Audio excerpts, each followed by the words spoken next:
আমি ওমরের নামে আল্লাহর কাছে নালিশ করব। কি নালিশ করবে? যে ওমরের আমলে আমি না খেয়ে আছি, আমার সন্তান না খেয়ে আছে। কথা বুঝতে পারছেন? এই কথা শোনার সাথে সাথে উমর রাদিয়াল্লাহু আনহুর মানে বুকে আল্লাহ পাকের ভয় চলে আসে, হৃদয় প্রকম্পিত হলো।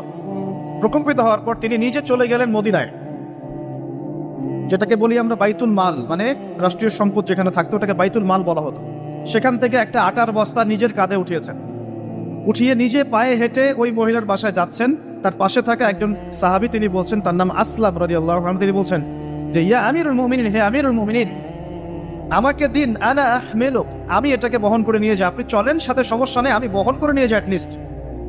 তখন ওমর রাদিয়াল্লাহু আনহু বলছেন, দিলের কান দিয়ে শোনেন কথাগুলো, ওমর রাদিয়াল্লাহু আনহু বলছেন, হাল আনতা তাহমিলু উযরি ইয়াউমাল কিয়ামা, তুমি কি কিয়ামতের মাঠে আমার পাপের বোঝা বহন করবে? সুবহানাল্লাহ, চিন্তা করে দেয়।